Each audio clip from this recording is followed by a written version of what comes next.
Hello, my all dears. It's me, Sir Suresh Kumar, your biology lecturer at Government Boys Degree College, Umarkot.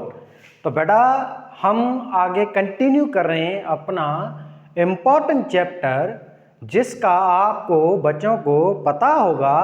उसका title है holozoic nutrition और आज इस chapter का अपना है 5वां लेक्चर। और आज का अपना जो टॉपिक है बेटा वो है स्मॉल इंटेस्टाइन। इससे पहले हमने चौथा लेक्चर उसमें डिस्कस किया था स्टमक के बारे में। अच्छी तरह से डिटेल में हमने स्टमक को डिस्कस किया था। स्टमक जो है ये आपका आर्गन है, डाइजेस्टिव आर्गन है, जो डाइजेशन करता है प्रोटीन की, मिल्क प्रोटीन की। इसमें दो एंजाइम होते हैं, एक आपका है पेप्सिन और दूसरा होता है आपका रेनिन। इसके अलावा दो और भी एंजाइम थे एक्स्ट्रा, एक आपका लाइपेज और एक था हाइड्रोलेज। जिसने तोड़ा था आपका हाइड्रोलेज ने न्यूक्लियोप्रोटीन को, लाइपेज ने लिपिड को तोड़ा था। तो यहाँ पे बेटा सारी की सारी डाइजेशन हुई थी वो एसिडिक एनवायरनमेंट में हुई थी। ये थी इसकी मेन बात स्टमक की, डाइजेशन। डाइजेशन के अलावा बेटा स्टमक का एक और भी रोल होता है। वो रोल ये है कि स्टमक जो है इसका माइनर रोल एब्जॉर्प्शन के अंदर भी है। स्टमक की जो म्यूकोसा लेयर है बेटा, इसके अंदर जो एंडोथेलियम सेल है ना, वो खाना भी एब्जॉर्ब करते हैं।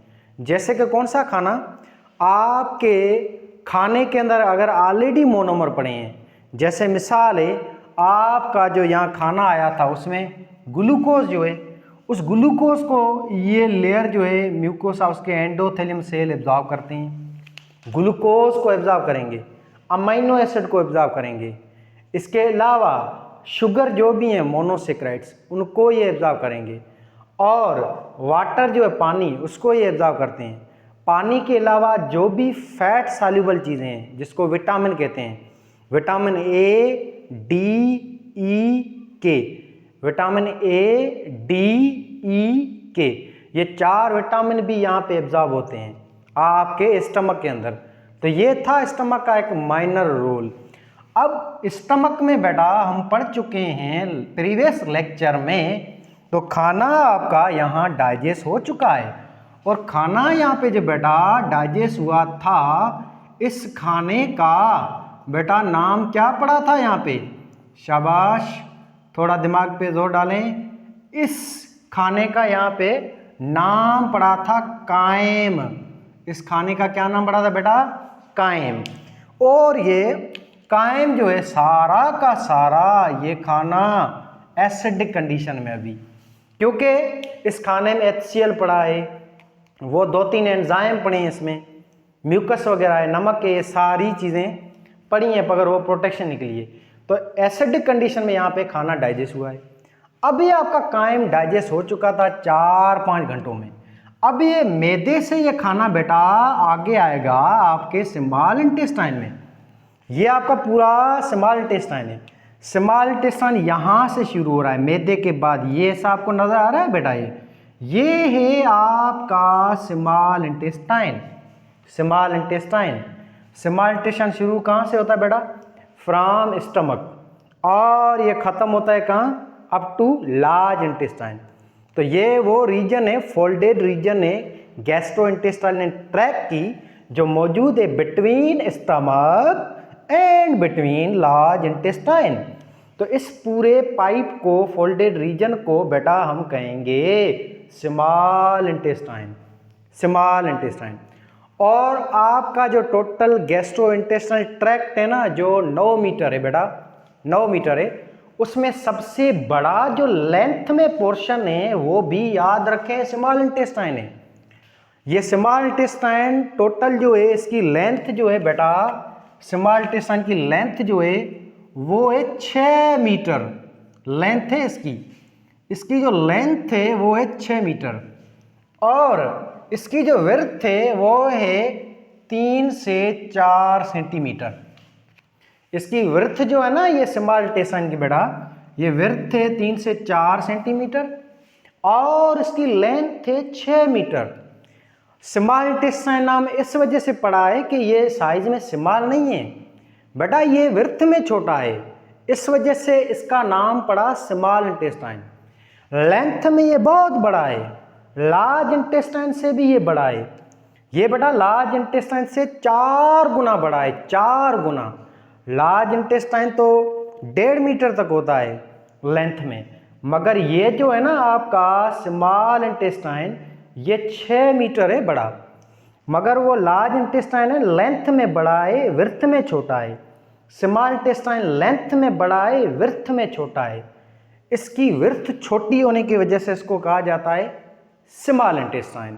क्लियर? अब आगे देखें बेटा, स्मॉल इंटेस्टाइन जो है वो डिवाइड है फर्दर 3 रीजन्स में। ये 3 रीजन है स्मॉल इंटेस्टाइन की बेटा। पहली रीजन का नाम है डोडेनम, डूडेनम। ये आपको नजर आ रही है यहाँ स्टमक के बाद ये सा जो है इतना सा ये लाल कलर का ऐसा, इस बेटा ऐसे का नाम है डोडेनम। ये स्मॉल इंटेस्टाइन की पहली रीजन है। इसके बाद ये आपको ग्रीन सा ऐसा आपको नजर आ रहा होगा, इस ग्रीन कलर वाले बेटा ऐसे का नाम है जेजुनम। ये सेकंड रीजन है स्मॉल इंटेस्टाइन की। थर्ड और आखिरी रीजन है स्मॉल इंटेस्टाइन की, ये ब्लैक कलर में आपको नजर आ रही होगी, इस बेटा थर्ड रीजन का नाम है इलियम। तो ये है टोटल 3 रीजन्स आपके स्मॉल इंटेस्टाइन की। तो हम जो है आगे ओवरऑल डिस्कस करेंगे पहले डुडेनम को। इससे पहले हम थोड़ा सा स्मॉल इंटेस्टाइन को देखते हैं। बेटा स्मॉल इंटेस्टाइन जो है वो 2 काम करता है, 2 ओवरऑल ये स्मॉल इंटेस्टाइन। एक आपका स्मॉल इंटेस्टाइन बेटा करता है खाने की डाइजेशन। स्मॉल इंटेस्टाइन में खाने की डाइजेशन होती है।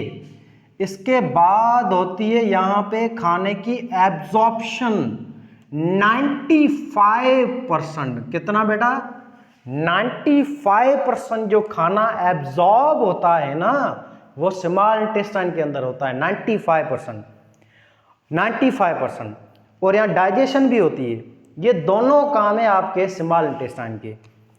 बाकी बेटा ये चीज़ें जो डाइजेस्ट हो रहे हैं पूरी डाइजेस्ट में, वो याद रखें वो पॉलीमर होते हैं, मैक्रोमॉलिक्यूल होते हैं।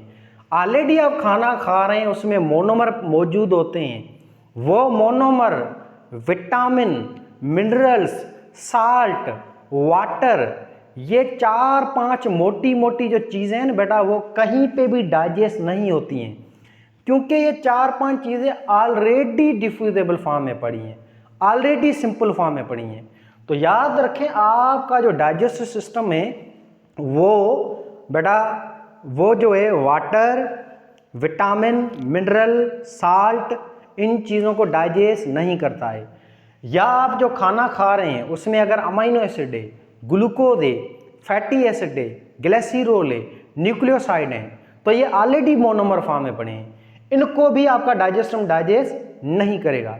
डाइजेस्टिव सिस्टम का पर्पज ही बेटा यही है कि पॉलीमर जो होते हैं ना, पॉलीमर बड़े बड़े मॉलिक्यूल, ये पॉलीमर है आपके। एक पॉलीमर है प्रोटीन, एक पॉलीमर है बड़ा मॉलिक्यूल कार्बोहाइड्रेट, एक पॉलीमर है बेटा लिपिड, एक पॉलीमर है इसका नाम है न्यूक्लिक एसिड, और 5वीं चीज़ है कॉन्जुगेटेड मॉलिक्यूल। डाइजेस्टिव सिस्टम का पर्पज ही यही है इन 5 चीज़ों को तोड़ना। याद रखें इन 5 चीज़ों को तोड़ना इनटू देयर मोनोमर्स। ये काम होता है आपके डाइजेस्टिव सिस्टम का, याद रखें बात। अब आगे डिस्कस करते हैं अपना टॉपिक। इसका नाम है बेटा रीजन नंबर 1, और इस रीजन नंबर 1 का बेटा नाम है डूडेनम। डूडेनम ये है स्मॉल इंटेस्टाइन की फर्स्ट रीजन। अब डूडेनम को थोड़ा देखें लोकेशन के हिसाब से, तो डूडेनम क्या है बेटा? It is our first part of small intestine. Duodenum जो है बेटा ये स्टार्ट हो रहा है आपके बिलो द स्टमक। ये आपका ऑर्गन शुरू हो रहा है स्टमक के बिल्कुल नीचे। अब स्टमक जो है ना यहाँ पे एक मसल्स लगी हुई होती है। स्टमक की आखिरी रीजन हमने कल पढ़ा था, आखिरी लेक्चर में बेटा पढ़ा था। इस रीजन का नाम था पाइलोरिक रीजन, याद है ना बेटा? स्टमक की इस आखिरी रीजन का नाम था पालोरिक रीजन, ये फोर्थ रीजन थी स्टमक की।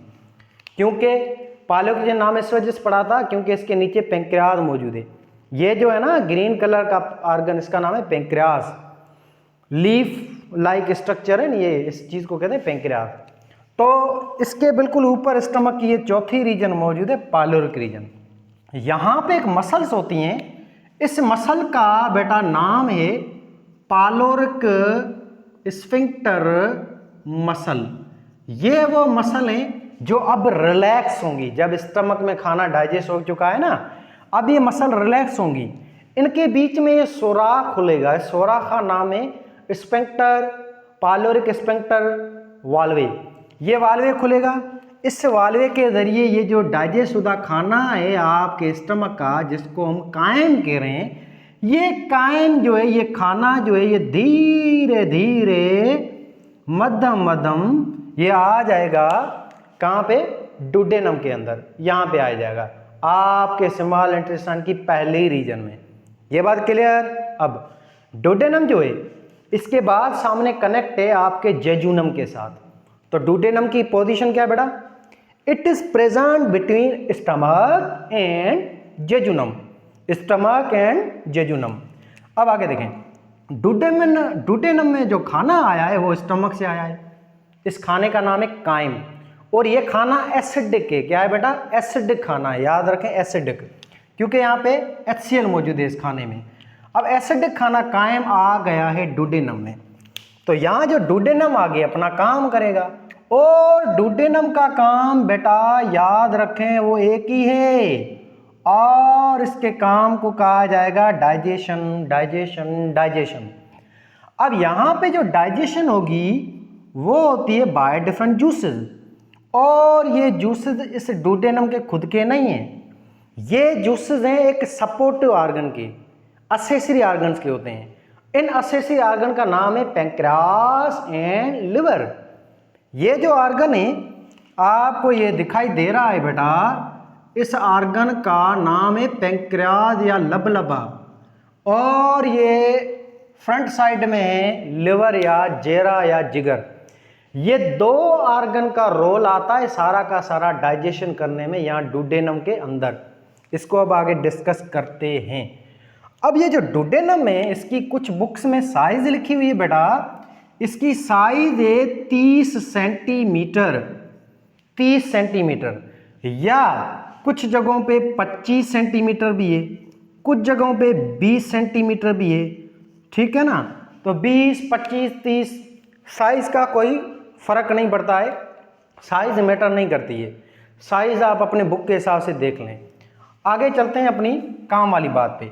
तो बड़ा डुडेनम जो है इसमें जो खाना आया है वो सारा यहाँ पे डाइजेस्ट होगा, और यहाँ पे डाइजेस्ट करने वाले ये दो ऑर्गन है, सपोर्टिव ऑर्गन या असेसरी ऑर्गन। अब डुडेनम जो है बेटा यहाँ पे ये जो डुडेनम है इसकी थोड़ी सी और हम डिटेल देखें तो डुडेनम जो है ये सी शेप है ऑर्गन। इसकी शेप शुरू में क्या होती है, सी शेप होती है, सी शेप कर्व होता है। ये डुडेनम की शक्ल देखें सी शेप है, जैसे स्टमक की शेप जे शेप थी ना, जे की तरह है, ये सी की तरह है। और एनसीईआरटी में आप देखेंगे ना तो एनसीईआरटी में ये लिखा हुआ है कि डुडेनम की शेप होती है यू शेप, बड़ा यू शेप। कह भी सकते हैं कि ये यू शेप है, ऐसे देखें यू शेप है, ऐसे यूं यू भी है, मगर ये यू थोड़ा टेढ़ा है, ठीक। मगर सी शेप भी कह सकते हैं, सी शेप भी कह सकते हैं और यू शेप भी कह सकते हैं। अब आगे देखें, स्टमक जो है ये कर्व पार्ट है, कर्व, और ये पार्ट आपका स्मॉल इंटेस्टाइन का सबसे स्मॉलेस्ट रीजन है। आपके स्मॉल इंटेस्टाइन की स्मॉलेस्ट रीजन भी डुडेनम है, डुडेनम है, जिसकी साइज है 30 सेंटीमीटर। फिर इससे बड़ी जो रीजन है वो जेजुनम है, 2.5 मीटर साइज है। इलियम 3.6 मीटर साइज है। सबसे बड़ी रीजन जो साइज में है, लेंथ में, वो इलियम है। इसके बाद बड़ी है जेजुनम। सबसे छोटी जो रीजन है स्मॉल इंटेस्टाइन की बेटा, इसका नाम है डुडेनम। आगे चलते हैं। डुडेनम जो है बेटा, इसमें क्या होता है कि डुडेनम जो है इसमें डाइजेशन होती है, डाइजेशन कर रहा है ये। इसके अलावा डुडेनम को हम बेटा ग्लैंड भी कहेंगे, एंडोक्राइन ग्लैंड। क्या? एंडोक्राइन ग्लैंड कहेंगे, क्योंकि बेटा डुडेनम 2 हार्मोन बनाता है। एक हार्मोन है बेटा, इसका नाम है CCK, CCK कोलीसाइस्टोकाइनिन। कोलीसाइस्टोकाइनिन, विराट कोहली नहीं है, ये है कोलीसाइस्टोकाइनिन। कोलीसाइस्टोकाइनिन जो है ये हार्मोन है, इसका एक और भी नाम है पैंक्रियोजाइमिन। इसका एक और नाम है ये पैंक्रियोजाइमिन, ये इसका हार्मोन का दूसरा नाम है। ये बेटा हार्मोन किसने बनाया? डुडेनम ने। डुडेनम ने एक हार्मोन बनाया, इसका नाम है CCK। ये हार्मोन ड्यूडेनम के अंदर एंडोक्राइन सेल होते हैं जो ये हार्मोन बनाते हैं। अब ये जो हार्मोन है डुडेनम छोड़ेगा खून के अंदर, ब्लड वेसल में। खून, फिर ये हार्मोन जो है बेटा, खून याद रखें, खून के जरिए ये हार्मोन जाएगा इधर इस आर्गन के पास। ये जो आर्गन है बेटा, ये आपको येलो कलर का आर्गन दिखाई दे रहा है, इसका नाम है पित्ता। फादर नहीं, पिता, ठीक, पित्तो। इसका नाम है गाल ब्लेडर, ठीक है, गाल ब्लेडर, ठीक, जिसको पित्ता भी कहा जाता है। तो ये जो गाल ब्लेडर है बेटा, ये आर्गन पियर शेप है, ये अटैच है आपके लिवर के साथ, जेरे के साथ। तो CCK जो है ये हार्मोन एक्टिवेटर हार्मोन है, और ये पेंक्रियास को सीक्रेट करा है ब्लड वेसल में। तो वो चीज़ जो ब्लड में छोड़े हार्मोन को, तो ऐसी सीक्रेशन को कहेंगे एंडोक्राइन सीक्रेशन। तो आपका डुडेनम जो है ये एंडोक्राइन ग्लैंड है, इसकी सीक्रेशन सारी एंडोक्राइन है, माना इनसाइड द ब्लड वेसल हो रही है। अब ये हार्मोन जो है CCK बेटा, ये CCK हार्मोन जो है ये जाके करेगा एक्टिव दो आर्गन को स्टिमुलेट करेगा। एक आर्गन है बेटा, इसका नाम है पित्ता, गाल ब्लेडर, और दूसरा आर्गन है आपका असेसरी आर्गन या सपोर्ट आर्गन, इसका नाम है पेंक्रियास। तो ये CCK हार्मोन 2 आर्गन को स्टिमुलेट करता है, एक पेंक्रियास को और एक बेटा किसको? गाल ब्लेडर को। अब जैसे ही ये हार्मोन मैसेज देगा इन दोनों आर्गन को, तो ये दोनों ही आर्गन अपना जूस रिलीज करेंगे। गाल ब्लेडर जो है बेटा, ये रिलीज करेगा जूस। इस जूस का नाम क्या है? इस जूस का नाम है बाइल जूस। पेंक्रियास जो है वो रिलीज करेगा अपना जूस, और पेंक्रियास के इस जूस का नाम है पेंक्रियाटिक जूस। फिर ये नतीजे में दोनों जूसेस रिलीज होंगे इस आर्गन से और इस हार्मोन की स्टिमुलाई से। अब थोड़ा डिस्कस करते हैं पित्ते को और लिवर को, और अकॉर्डिंग टू बाइल जूस। अब बेटा आपका जो ये लिवर है, जेरा, बहुत इंपॉर्टेंट आर्गन है, इसको हम लंबी डिटेल पे लंबी कचेरी करेंगे इसके ऊपर अगले लेक्चर में। ये आपका टॉपिक है आपके डाइजेस्ट सिस्टम में, इसको बाद में डिस्कस करेंगे। यहाँ पे टॉपिक के हिसाब से डिस्कस करते हैं। तो लिवर जो है आपका बेटा, ये आपकी बॉडी में लार्जेस्ट इंटरनल आर्गन है, ओवरऑल बॉडी का आर्गन बड़ा स्किन है, जो कि है 3.6 मीटर साइज में, और वजन भी उसका ज़्यादा है, 5 kg तक, 4-5 किलो वजन है स्किन का। लिवर सेकंड लार्जेस्ट है ओवरऑल बॉडी में, इंटरनल आर्गन में सबसे बड़ा लिवर है, और लिवर सबसे बड़ा आर्गन है, हेवीएस्ट आर्गन है, इसका वजन है 1.5 kg। और ये लिवर जो है बेटा, ये यहाँ पे बहुत इंपॉर्टेंट अपना काम कर रहा है, वो ये कि लिवर ही बेटा वो आर्गन है जो करता है प्रोड्यूस बाइल जूस को। याद रखें ये बात, बाइल जूस को जो बनाने वाला आर्गन वो लिवर है। कहाँ से बनाता है ये बेटा? जो आपके रेड ब्लड सेल है, लाल खून के सेल, लाल खुलिए रेड ब्लड सेल, खून के लाल सेल या एरिथ्रोसाइट्स, ये 120 दिनों में मरते हैं। सब नहीं मरते हैं, जिनकी उम्र आती है, तो जिसके दिन पूरे हो जाते हैं, जिसका राम राम सत्य हो जाता है, तो वो सेल जो 120 दिनों में मर जाते हैं, रेड ब्लड सेल। इन RBCs के अंदर, रेड ब्लड सेलों के अंदर बेटा एक खास चीज होती है, इस खास चीज़ का नाम है हेमोग्लोबिन। ये प्रोटीन होती है, रेड पिगमेंट होती है। इस रेड पिगमेंट से आपका जो लिवर है उसके हेपाटिक सेल हैं, इस रेड पिगमेंट हेमोग्लोबिन जो है हेमोग्लोबिन उसको कूट कूट के इसके अंदर लाइसोसोम होते हैं या ऑर्गेनेल हैं, वो कूट के इसके ऑर्गेनेल जो हैं इसका कीमा बना देते हैं हेमोग्लोबिन का। फिर ये आगे हेमोग्लोबिन कन्वर्ट हो जाएगा एक जूस में, और इस जूस का नाम है बाइल जूस। तो बड़ा बाइल जूस कहाँ से प्रोड्यूस हुआ? रेड ब्लड सेलों से। रेड ब्लड सेल में भी कौन सी चीज़ से पैदा हुआ? हेमोग्लोबिन से। हेमोग्लोबिन से बनाए बाइल जूस। किसने बनाया बाइल जूस? लिवर ने। अब ये बाइल जूस लिवर ने बेटा बना लिया है, ठीक। अब ये बाइल जूस लिवर छोड़ेगा इस नाली में। ये आपको तकरीबन ब्लू कलर की नाली दिखाई दे रही है बेटा। इस नाली का नाम है हेपाटिक डक्ट। इस नाली का नाम क्या है बेटा? Hepatic duct.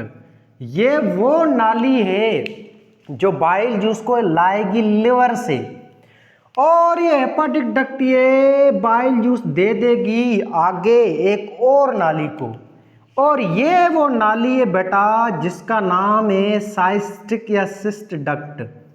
ये आपके पित्ते की डक्ट है। अब जूस जो आ रहा है लिवर से आ रहा है हेपाटिक डक्ट के जरिए, फिर हेपाटिक डक्ट ये जूस दे देगी साइस्टिक डक्ट को, फिर सिस्टिक जो डक्ट है सिस्ट डक्ट ये डक्ट ये जूस दे देगी पित्ते को या गाल ब्लैडर को। फिर ये गाल ब्लैडर जो है एक सिंगल ऑर्गन है, पियर शेप है, यहाँ पे आपका बाइल जूस स्टोर होगा। यहाँ पे क्या होगा बेटा? बाइल जूस स्टोर होता है। गाल ब्लैडर का और कोई काम नहीं है सिवाय एक के, वो ये कि गाल ब्लैडर का एक ही काम है बेटा, वो ये स्टोर करना बाइल जूस को, बस। फिर ये बाइल जूस तब सीक्रेट करेगा आपके डुडेनम में, गाल ब्लैडर, जब इसको मैसेज मिलेगा। और इस गाल ब्लैडर को मैसेज देने वाला कौन है? डुडेनम खुद है। डुडेनम का हार्मोन है जिसका नाम है CCK। क्लियर है यहाँ पे बात? तो ऐसे इन दो डक्ट के जरिए बाइल जूस आया है आपके गाल ब्लैडर में। अब आगे कंटिन्यू करते हैं। अब ये आपका डुडेनम ने हार्मोन छोड़ा CCK खून के जरिए जाके स्टिमुलेट करेगा गाल ब्लैडर को, याद रखें, लिवर को नहीं, गाल ब्लैडर को। फिर गाल ब्लैडर रिलीज करेगा अपना ये जूस, ये अपना खुद का नहीं है, इसने उधार पे लिया है पित्ते से। ये जूस बाइल जूस जो है फिर गाल ब्लैडर रिलीज करेगा सेम सिस्टिक डक्ट में। सिस्टिक डक्ट जो है आगे ये जूस छोड़ेगी इस नाली में। ये नाली नजर आ रही है आपको बेटा? ये वो नाली है जो कनेक्ट है दोनों नालियों से, हेपाटिक डक्ट से भी कनेक्ट है और सिस्टिक डक्ट से भी कनेक्ट है। इस बेटा नाली का नाम है कॉमन बाइल डक्ट, याद रखें। इस नाली का क्या नाम है? इस नाली का बेटा नाम है कॉमन बाइल डक्ट। ये नाली कनेक्ट है दो नालियों से, हेपाटिक डक्ट और सिस्टिक डक्ट से। इस नाली का काम है सिस्टिक डक्ट जो है आपके गाल ब्लैडर की, उससे बाइल जूस लेना। फिर ये नाली जो है बाइल जूस आपके सिस्टिक डक्ट है ना गाल ब्लैडर की, उससे उठा के ये बाइल जूस देगी आगे। ये नाली यहाँ आ रही है, देखें, ये नाली जो है कॉमन बाइल डक्ट है आगे चलकर जुड़ रही है पेंक्रियास की डक्ट के साथ, और ये पेंक्रियास की डक्ट का बेटा नाम है पेंक्रियाटिक डक्ट। ये पेंक्रियास से नाली नहीं आ रही है जिसका नाम है पेंक्रियाटिक डक्ट। पेंक्रियास से पेंक्रियाटिक जूस ला रही है। कॉमन बाइल डक्ट जो है वो गाल ब्लैडर से बाइल जूस ला रही है। फिर हो गए क्या? ये दोनों ही नालियां पेंक्रियास के अंदर जुड़ जाती हैं। कौन सी दो? Common bile duct, pancreatic duct. फिर ये दोनों ही जो नालियां हैं एक साथ ओपन होती हैं कॉमन अपर्चर के जरिए, सोराख के जरिए डुडेनम में। इस कॉमन बेटा सोराख का नाम है डुडेनल पपेला। इस हिस्से को, इस चीज को हम क्या कहेंगे? इस ओपनिंग को डुडेनल पपेला कहेंगे। ये है डुडेनल पपेला, शॉर्ट फॉर्म में करते हैं DP, ठीक। अब ये जो डुडेनल पपेला है यहाँ पे मसल्स होती हैं लगी हुई, मसल। ये मसल्स पढ़िए जो इसको कंट्रोल करेंगी। बेटा इन मसल्स का नाम है स्फिंक्टर ऑफ ओडे। इस मसल का क्या नाम है? ये इस मसल का नाम है स्फिंक्टर ऑफ ओडी, ODI। ये वनडे नहीं है, वनडे क्रिकेट नहीं है। इस मसल का नाम है स्फिंक्टर माना मसल, ODI, OD। ये वो मसल हैं जो इन दोनों नालियों की जो कॉमन ओपनिंग है उसको कंट्रोल करती हैं। ये मसल रिलैक्स होंगी तो यहां से बाइल जूस रिलीज होगा और सामने से पैंक्रेट जूस भी रिलीज होगा, और ये दोनों ही जूसेस एक साथ मिक्स फॉर्म में रिलीज होते हैं इनटू डुडेनम में। क्लियर है यहाँ पे बात? तो बाइल जूस जो डुडेनम में आया है वो बेटा याद रखें गाल ब्लेडर से आता है, गाल ब्लेडर से आता है, ना के लिवर से।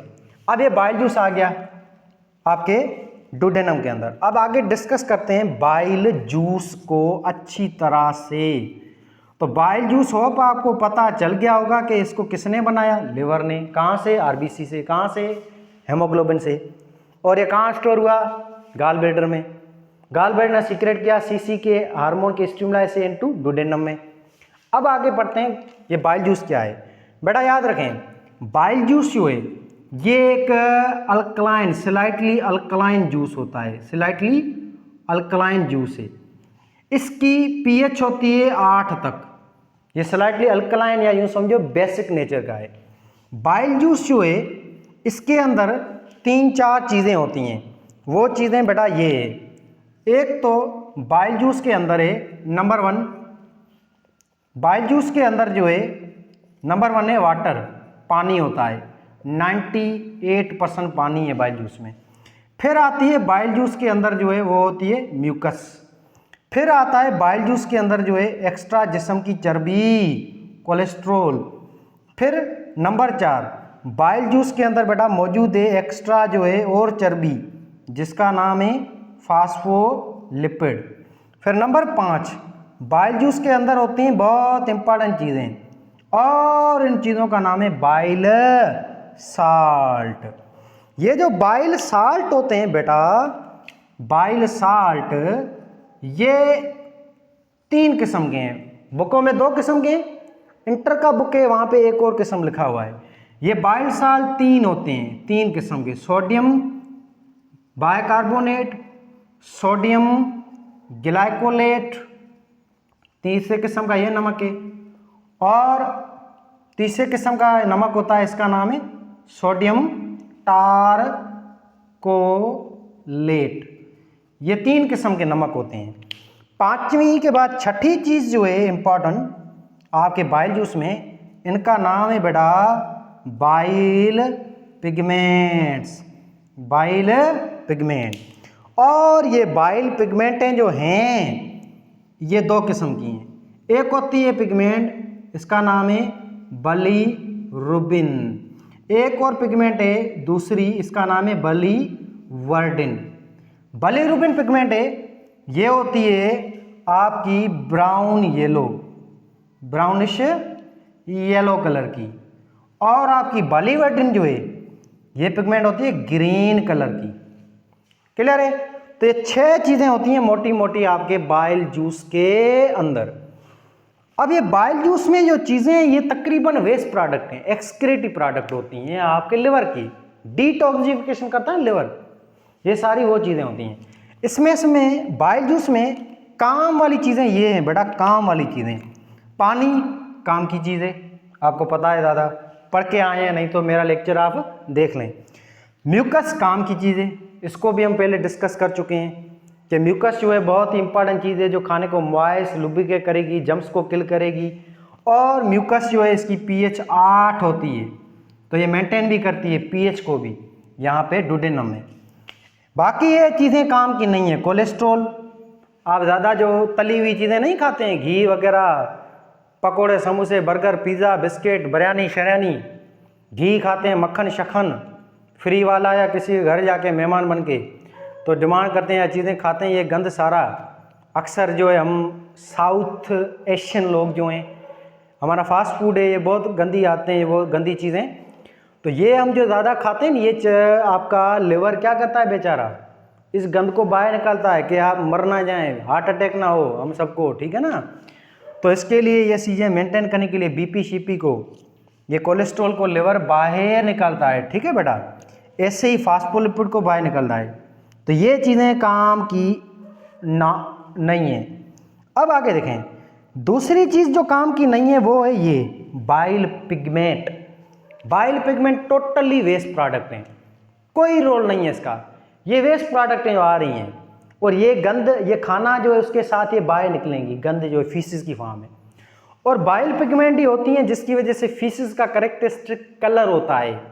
फीसिस का कलर है ना, बेटर आपको पता होगा, तो उसका जो कलर इन पिगमेंट की वजह से, इनका कोई रोल नहीं है इन तीन चीज़ों का। इम्पॉर्टेंट जो ज़्यादा चीज़ है यहाँ बाइल जूस के अंदर वो ये है, खास स्पेशल चीज़ जो है वो ये है बेटा, ये है, इस चीज़ का नाम है बाइल साल्ट। बाइल साल्ट, ये तीन किस्म के नमक बाइल साल्ट होते हैं, ये सारे के सारे, इनकी पीएच होती है 8। बाइल साल्ट जो हैं ये स्लाइटली अल्कलाइन इन नेचर हैं। और ये सारी जो चीज़ें अब आएंगी ये खाने के ऊपर, बाइल साल्ट आ गया, म्यूकस श्यूकस आ गई। अब ये बाइल साल्ट और म्यूकस क्या करेंगे, जो खाना आपका यहाँ से आया है ना स्टमक से, वो एसिडिक खाना है, 2 या 3 या 2.5 तक पीएच है खाने की, और इस खाने को एसिडिक से कन्वर्ट करना है अल्कलाइन कंडीशन में। खाने को अल्कलाइन किया जाता है। डुडेनम जो बेटा, डुडेनम में सारी की सारी जो डाइजेशन होती है ना वो होती है अल्कलाइन कंडीशन में। और अल्कलाइन कंडीशन कौन मेंटेन करके दे रहा है, ये तीनों साल्ट और म्यूकस, ये सारी चीज़ें कंडीशन यहाँ पे अल्कलाइन कर रहे हैं। तो डुडेनम में जो खाना जो है वो डाइजेस्ट होगा बेटा, वो याद रखें कौन सी कंडीशन में होगा, अल्कलाइन कंडीशन में होगा सर। तो ये सारी वो चीज़ें पीएच मेंटेन कर रही हैं। क्यों कर रही हैं पीएच मेंटेन, क्योंकि बेटा यहाँ पे जो एंजाइम आएंगे ना आपके लबलब या पैंक्रियास से, ये सारे एंजाइम तकरीबन जो काम करते हैं वो अल्कलाइन कंडीशन में काम करते हैं, इस वजह से, ठीक है ना बेटा। तो एक तो साल्ट का काम ये हुआ पीएच मेंटेन करके देना। इसके अलावा नमक का एक और इम्पॉर्टेंट काम है, नमक का एक और इम्पॉर्टेंट काम है, वो ये कि नमक जो ये होते हैं ना, ये करते हैं इमल्सिफिकेशन ऑफ फैट या लिपिड। ये नमक जो है ये यूँ समझो डाइजेशन करते हैं आपके चर्बी की, उसकी इमल्शन करते हैं। उस चर्बी के बड़े बड़े जो ग्लोब्यूल होते हैं, मॉलिक्यूल होते हैं, उनको ये तोड़ते हैं छोटे छोटे ड्रॉप में। आपके खाने में जो ये चर्बी पड़ी है उसको ये तोड़ते हैं स्मॉल पीसेस में। इस चीज़ को हम कहेंगे इमल्सिफिकेशन। और एक बात याद रखें बेटा, बाइल जूस जो है आपकी बॉडी में वो वाहिद डाइजेस्टिव जूस है जिसमें कोई एंजाइम नहीं है। आपका एक जूस आया था मुंह में, सलेवरी जूस, जिसमें 2 एंजाइम थे, अमाइलेज लाइसोजाइम। तीसरा जूस यहाँ पे आया था गैस्ट्रिक जूस जो एसिडिक था, इसमें भी 2 से 4 एंजाइम थे, पेप्सिन, रीनिन, इसके अलावा हाइड्रोलेज, और आपका इसके अलावा एक और एंजाइम था जिसका नाम अच्छा है मैं अभी भूल गया, एक पेप्सिन, एक रीनिन, हाँ लाइपेज और हाइड्रोलेज, ये 4 एंजाइम, ठीक है ना। और ये जूस था आपका एसिडिक। अब आगे देखें, अब ये जो डुडेनम है इसमें जो ये जूस आया बाइल जूस, इसमें नो एंजाइम, और इसमें काम वाली चीज़ ये बाइल साल्ट है जो करता है आपकी इमल्सिफिकेशन ऑफ फैट या लिपिड। अब फैट इमल्सिफाई हो जाएगी, इसके बाद फैट को डाइजेस्ट करेगा पैंक्रियास का एंजाइम जिसका नाम है बड़ा लाइपेज। अब आगे चलते हैं, बाइल जूस को डिस्कस कर लिया है हमने, आगे चलते हैं आपके पैंक्रियास के पास, लबलबे के पास। अब बेटा जो पैंक्रियास है, लबलबा, ये आपका ऑर्गन किसके बीच में मौजूद है, बिटवीन स्टमक एंड डुडेनम, इसके बिल्कुल बीच में मौजूद है ये आपका पैंक्रियास लबलबा। और ये जो आपका सारा डुडेनम है ये थोड़ा बल्ब शेप है, डायलेट है, शुरू में बल्ब शेप होता है, डायलेट।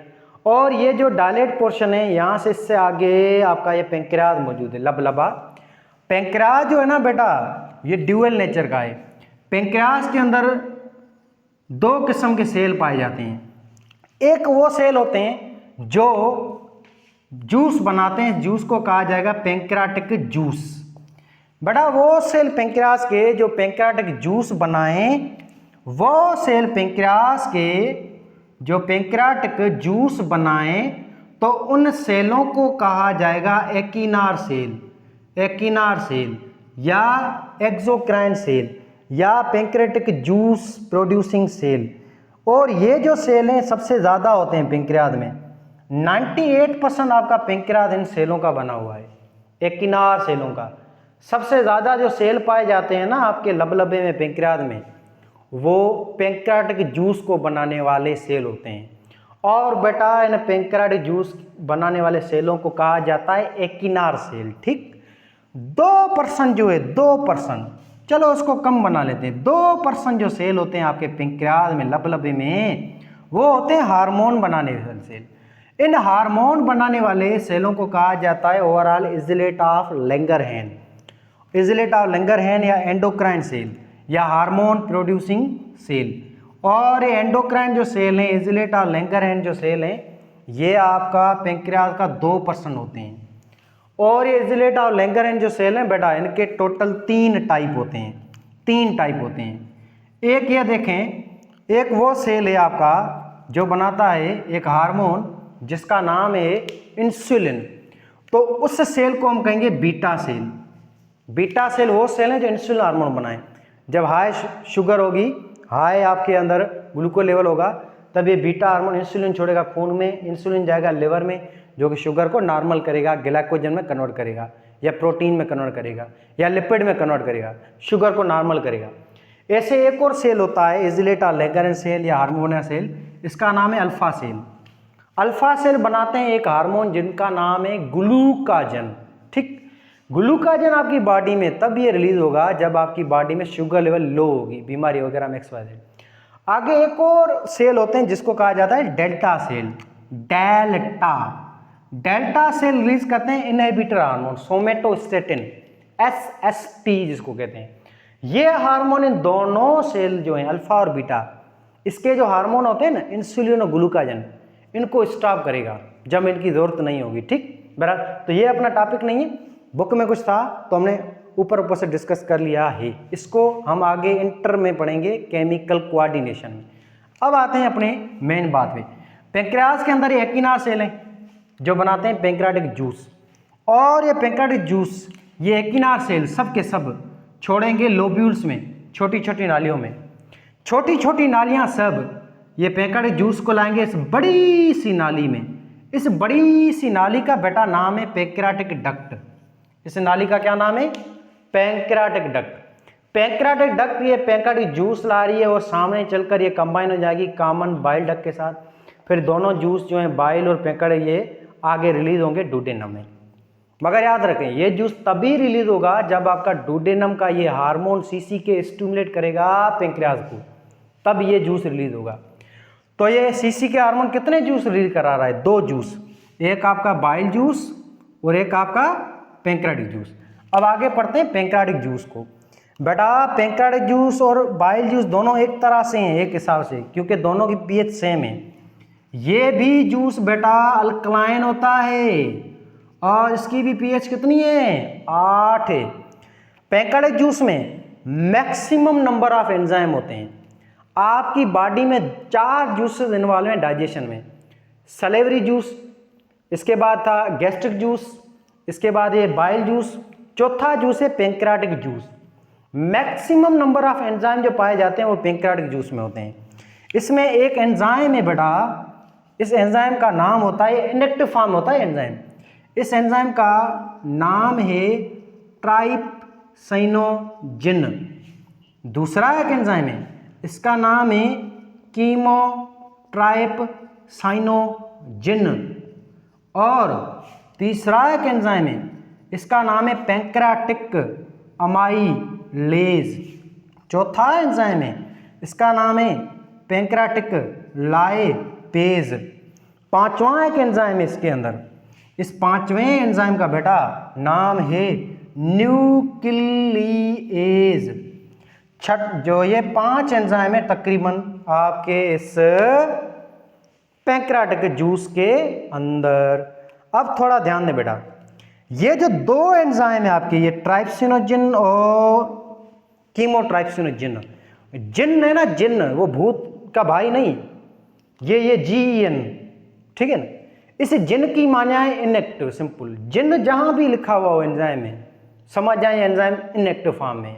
जैसे पेप्सिनोजिन, ट्राइप्सिनोजिन, कीमोट्राइप्सिनोजिन, ये जिन जो होते हैं ना, ये 3 एंजाइम, और एक रीनिन भी है, मगर रीनिन पे पता नहीं बंदों ने जिन क्यों नहीं नाम रखा, ठीक है ना। मैं होता तो जिन रखता, रीनिनोजिन, ठीक। बहरहाल तो ये जो है 2 एंजाइम यहाँ पे पैक्ड जूस में जो इनएक्टिव फॉर्म होते हैं, इन 2 एंजाइमों को कहेंगे प्रीकर्सर एंजाइम, या सिंपल कहेंगे इनएक्टिव एंजाइम होते हैं, ठीक है ना।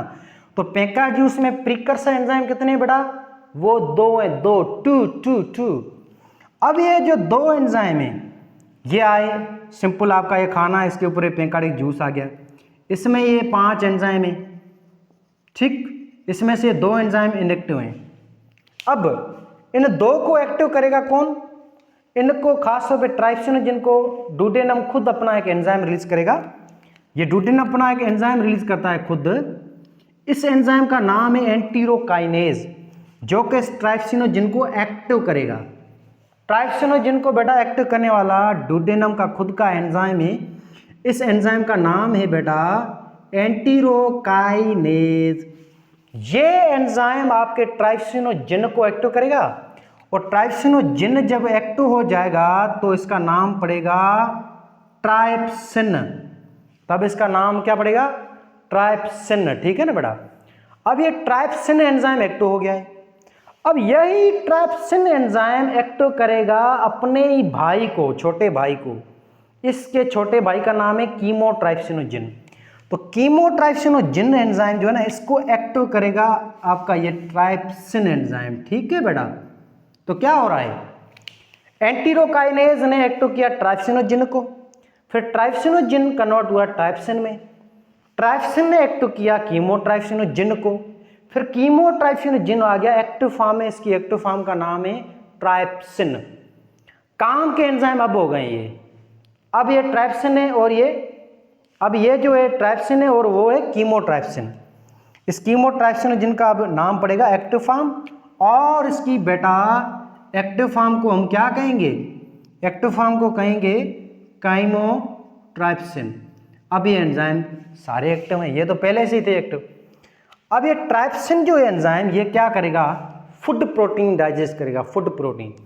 ये यहाँ पे आपके स्टमक में नहीं डाइजेस्ट हुआ था फूड प्रोटीन, पेप्सिन ने डाइजेस्ट किया था प्रोटीन को इनटू पेप्टोन के अंदर। तो यहाँ पे जो खाना आया है ना डुडेनम में, वो खाने में क्या मौजूद है, पेप्टोन मौजूद है, और कुछ हद तक थोड़े थोड़े प्रोटीन भी मौजूद हैं। तो ये ट्राइप्सिन जो तोड़ेगा या जिस सबस्ट्रेट पे काम करेगा बेटा, इस सबस्ट्रेट का नाम है क्या, ये तोड़ेगा किसको, ये तोड़ेगा प्रोटीन और पेप्टोन को इनटू डाइपेप्टाइड। याद रखें बात, ये आपका एंजाइम जो है इसकी प्रोडक्ट क्या होती है, डाइपेप्टाइड। ये बड़े बड़े प्रोटीन मॉलिक्यूलों को तोड़ेगा 2-2 अमीनो एसिड की चेन में, जिसको डाइपेप्टाइड कहेंगे। क्लियर। तो फूड प्रोटीन को ये डाइजेस्ट कर रहा है। दूसरा है काइमोट्राइप्सिन। कीमोट्राइप्सिन जो है ये मिल्क प्रोटीन को डाइजेस्ट करेगा, मिल्क प्रोटीन को। मिल्क प्रोटीन जो है जिसमें कैसिन है अभी भी कुछ बचा हुआ, उसको ये तोड़ेगा फाइनली इनटू अमीनो एसिड में। या इसके अलावा डाइपेप्टाइड जो हैं वो बचे हुए हैं वहाँ पे आपके स्टमक में, उसको ये तोड़ेगा इनटू अमीनो एसिड में। तो यहाँ पे बेटा बात एक याद रखें, डुडेनम के अंदर एक चीज़ की डाइजेशन अभी फिलहाल कंप्लीट हो गई है, एक चीज़ इस एंजाइम ने कंप्लीट की है। डुडेनम के अंदर एक चीज़ है जिसकी डाइजेशन कंप्लीट हुई है, उस चीज़ का नाम है मिल्क प्रोटीन, मिल्क प्रोटीन, ठीक है ना। मिल्क प्रोटीन की डाइजेशन यहाँ पे कंप्लीट हो चुकी है, नंबर 1। आगे चलते हैं अमाइलेज। अमाइलेज कितनी बार लीड हुआ है यहाँ पे, दूसरी बार आया है ना। पहली बार कहाँ आया था, माउथ में, ठीक। दूसरी बार यहाँ पे आया है। इस अमाइलेज का नाम है पैंक्रियाटिक अमाइलेज, और उसका नाम क्या था, सलेवरी अमाइलेज। दोनों का काम एक है, ठीक। अब अमाइलेज जो है ये आपका कार्बोहाइड्रेट डाइजेस्ट करेगा आपके खाने में। ये कार्बोहाइड्रेट ना पॉलीसेकेराइड शुगर है, स्टार्च और ग्लाइकोजन, इसको ये एंजाइम करेगा digest into disaccharide sugar called maltose. Maltose में डाइजेस्ट करेगा। अमाइलेज का एक और भी नाम है, हमने पहले लेक्चर में डिस्कस किया था, डायस्टेज भी इस एंजाइम को कहेंगे, या इसके अलावा टाइलिन भी इस अमाइलेज को कहा जाता है। आगे लैपेज एंजाइम, ये बेटा डाइजेस्ट करेगा लिपिड को, और ये लिपिड को तोड़ देगा इनटू फैटी एसिड और ग्लाइसिरोल में, मोनोमर में। मगर ये लैपेज एंजाइम डाइजेशन याद रखें तभी करेगा जब लिपिड की होगी पहले एमल्सिफिकेशन, और एमल्सिफिकेशन करने वाला ये नमक है, बाइल जूस है। तो बाइल जूस और पैंक्रेटिक जूस याद रखें, ये वाहिद दो जूसेस हैं जो लिपिड की डाइजेशन में इन्वॉल्व हैं। अगर सवाल आ जाए कि डुडेनम में जो दो जूसेस आ रहे हैं, ये दोनों ही जूसेस कौन से पॉलीमर को डाइजेस्ट कर रहे हैं, आपके ऑप्शन हो कार्बोहाइड्रेट को, प्रोटीन को, लिपिड को, न्यूक्लिक एसिड को, तो क्या टिक मारोगे, लिपिड, क्योंकि ये इसका नमक है ना, ये इमल्सिफिकेशन ऑफ फैट करता है। फैट की इमल्सिफिकेशन के बाद ही ये एंजाइम लैपेज काम करेगा, फैट को तोड़ेगा इनटू मोनोमर में, और इसके मोनोमर को, फैट के मोनोमर को कहेंगे फैटी एसिड और ग्लाइसिरोल। तो यहाँ पे बेटा एक और चीज़ की डाइजेशन कंप्लीट हो गई है, इस चीज़ का बेटा नाम है लिपिड। दो चीज़ें यहाँ पे मुकम्मल डाइजेस्ट हुई, एक मिल्क प्रोटीन और एक क्या बेटा, लिपिड। लिपिड की डाइजेशन यहाँ पे कंप्लीट हुई डुडेनम में। याद रखें लिपिड की डाइजेशन शुरू भी डुडेनम में हुई थी, खत्म भी डुडेनम हो गई है। According to your books, according to our first year book, duodenum में ही लिपिड की डाइजेशन शुरू भी यहीं पे हुई, खत्म भी यहीं पे हुई, और दो चीज़ों ने इसको डाइजेस्ट किया। पहले साल्ट ने इमल्सिफिकेशन की, इमल्सिफिकेशन के बाद इस एंजाइम ने लिपिड को डाइजेस्ट कर दिया। ठीक, अगर हम चलें थोड़ा एनसीईआरटी की तरफ, तो वहाँ पे ये है कि लिपिड की डाइजेशन दो जगहों पे होती हैं, एक आपके स्टमक में, यहाँ पे भी लैपेज एंजाइम आता है, और एक लैपेज एंजाइम यहाँ डुडेनम में भी आता है। ये हुई एनसीईआरटी के साथ ही।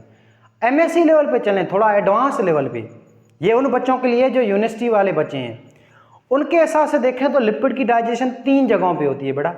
एक माउथ में भी होती है, आपका जो थूक है इसमें भी एंजाइम होता है लैपेज, यहाँ पे लिपिड को डाइजेस्ट करता है। दूसरी बार लैपेज रिलीज यहाँ स्टमक में होता है, तीसरी बार लैपेज एंजाइम यहाँ पे रिलीज होता है डुडेनम के अंदर, ठीक है ना। तो यूनिवर्सिटी वाले बच्चे ये तीन चीज़ें याद करें। आप जो फर्स्ट ईयर के बच्चे हैं वो एक ही पॉइंट याद करो कि डुडेनम में ही लैपेज होता है, डुडेनम में लिपिड की डाइजेशन शुरू होती है और यहीं पे ही खत्म होती है, ठीक है ना। तो कंफ्यूज होने की बात नहीं है। अब पांचवा और आखिरी एंजाइम इसमें बेटा, इसका नाम है न्यूक्लियेज। ये लफ्ज़दार हो रहा है न्यूक्लियस एंजाइम बेटा, ये वो एंजाइम है जो आपके खाने हैं ना उसमें डीएनए और आरएनए को डाइजेस्ट करता है। यानी कि ये एंजाइम बेटा किसको डाइजेस्ट करता है, डीएनए, आरएनए या न्यूक्लिक एसिड को। ये तोड़ेगा into its monomer called nucleotide. तो यहाँ पे न्यूक्लियोटाइड टूट गए। अभी यहाँ पे ध्यान दें, दो चीज़ों की डाइजेशन कंप्लीट हो चुकी है। एक कौन सी चीज़ है बेटा, मिल्क प्रोटीन और लिपिड। अभी किसकी डाइजेशन मुकम्मल नहीं हुई है, वो चीज़ ये प्रोटीन है ना, फूड प्रोटीन, वो अभी कंप्लीट डाइजेस्ट नहीं हुआ है, वो आगे जूजिनम में कंप्लीट डाइजेस्ट होगा। कार्बोहाइड्रेट अभी डाइजेस्ट नहीं हुआ है, कार्बोहाइड्रेट यहाँ पे अभी भी कौन सी फॉर्म पड़ा है, डाइसैकाराइड शुगर की फॉर्म में। यहाँ पे न्यूक्लिक एसिड भी कंप्लीट डाइजेस्ट नहीं हुआ है। न्यूक्लियोटाइड भले बने हैं, न्यूक्लियोटाइड बड़े मालिक्यूल हैं, ब्लड कैपिलरी में छोटे सोराख हैं, इनमें नहीं आ पाएंगे। न्यूक्लियोटाइड को अभी तोड़ना है, और न्यूक्लियोटाइड आगे जूजिनम में और टूटेंगे इनटू न्यूक्लियोसाइड में। क्लियर है बात। तो प्रोटीन, कार्बोहाइड्रेट और न्यूक्लिक एसिड, ये तीन चीज़ें अभी डाइजेस्ट नहीं हुई हैं। दो चीज़ें डाइजेस्ट हो चुकी हैं, लिपिड और मिल्क प्रोटीन, वो कहाँ पे, डुडेनम में। तो बेटा देखें, डुडेनम में जो डाइजेशन हो रही है वो सारी की सारी तकरीबन एंजाइम ही कर रहे हैं, और इस डाइजेशन को क्या कहेंगे, बाय एंजाइम हो रही है डाइजेशन। इस डाइजेशन को हम बेटा कहेंगे केमिकल डाइजेशन, केमिकल डाइजेशन। तो डुडेनम के अंदर जो डाइजेशन हो रही है मेरे बेटे, वो कौन सी डाइजेशन है, बाय एंजाइम हो रही है। बाय एंजाइम डाइजेशन उसको कहेंगे केमिकल डाइजेशन, ठीक है ना, या एंजाइमेटिक डाइजेशन है। और ये भी डाइजेशन एक्स्ट्रा सेलुलर है सारी की सारी। और ये पैंक्रेटिक जूस जो आया, पैंक्रियाज ने रिलीज किया, ये इसकी सीक्रेशन क्या है, एक्सोक्राइन है, डक्ट में हुई है, खून में थोड़ी हुई है। और ये बाइल जूस भी रिलीज करा, ये भी क्या है, सीक्रेशन, एक्सोक्राइन है। तो ये बात क्लियर है। Pancreatic juice wide variety enzyme का बना हुआ है, अलग अलग काम करता है। ये थे पैंक्रेटिक जूस के इम्पॉर्टेंट एंजाइम और उसका काम और उसको उन्होंने डिस्कस किया। इसके अलावा हम और थोड़ा देखें तो बेटा इस पैंक्रियास के अंदर 2-3 और भी चीज़ें होती हैं। इस पैंक्रियास जो है, इसमें पैंक्रेटिक जूस जो बना, इस पैंक्रेटिक जूस में इसके अलावा और कौन सी चीज़ें हैं, और इसमें वाटर भी होता है, म्यूकस भी होती है, साल्ट भी होते हैं, और ये तीनों ही चीज़ें इसमें होती हैं। किसमें? पैंक्रेटिक जूस के अंदर। ठीक है ना। अब आगे देखें बेटा, अब ये डाइजेशन हो चुकी है डुओडेनम में। अब हमें इस पैंक्रेटिक जूस, बाइल जूस को खलास करना है, इसको अभी स्टॉप करना है। अब इसको स्टॉप जो है वो कौन करेगा? सॉरी, स्टॉप नहीं, वो क्या कहते हैं, आगे इसको जो है मूव कराना है। तो मूव करेगा, इसकी जो मसल्स हैं वो से लेस हो जाएंगी, फिर ये आगे मूव होगा इनटू जेजुनम में। अब इसके बाद ये जो आपका डुओडेनम है, इसमें एक तो हार्मोन हमने डिस्कस किया सीसीके, एक और हार्मोन अब आता है। इस हार्मोन का बेटा यहाँ पे नाम है, सीक्रेट कराता है ये हार्मोन, तो उस हिसाब से इसका नाम भी यही पड़ा है, सीक्रेटिन। तो डुओडेनम टोटल 2 हार्मोन बनाता है, सीसीके और सीक्रेटिन। सीक्रेटिन बेटा ये डुओडेनम छोड़ेगा ये हार्मोन ब्लड में, ये हार्मोन जाके काम करेगा इस ऑर्गन पे, पैंक्रियास पे, और ये हार्मोन सीक्रेटिन पैंक्रियास से 2 चीज़ें रिलीज कराएगा, एक म्यूकस को और एक नमक को या बाइकार्बोनेट आयंस को। तो पैंक्रियास जो है इस सीक्रेटिन के नतीजे में 2 चीज़ें रिलीज करेगा। एक चीज़ है, इसका नाम है mucus, white sticky fluid, conjugate molecule. दूसरी चीज़ यहाँ पे रिलीज करेगा वो है नमक, और ये दोनों चीज़ें क्या हैं? पीएच मेंटेन करेंगी, पीएच 8 करेंगी। डुओडेनम में जो खाना डाइजेस्ट हुआ है सारा अल्कलाइन कंडीशन पे हो रहा है। तो सीसीके जो हार्मोन है ये दोनों ऑर्गन पे काम करता है, गाल ब्लैडर पे भी, पैंक्रियास पे। ये रिलीज कराता है bile juice, pancreatic juice. Secretin सिर्फ काम करता है एक ही चीज़ पे, पैंक्रियास पे, और जहाँ से ये क्या रिलीज कराता है? म्यूकस को और साल्ट को।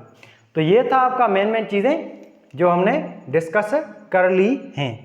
अब फर्दर हम आगे पढ़ेंगे ये वाला ऑर्गन जेजुनम और इलियम, और ये दोनों हम आगे डिस्कस करेंगे नेक्स्ट लेक्चर के अंदर।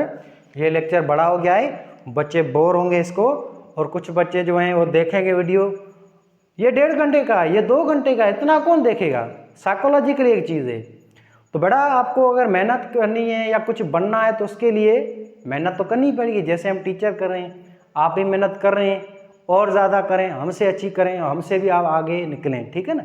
हम टीचरों की यही दुआएं हैं कि हमारे स्टूडेंट, बच्चे, हम पेरेंट्स या टीचर से भी ज़्यादा तरक्की करें। टीचर को यही तो चाहिए बस कि उसका स्टूडेंट बेस्ट से बेस्ट मकाम तक पहुँचे। ठीक है।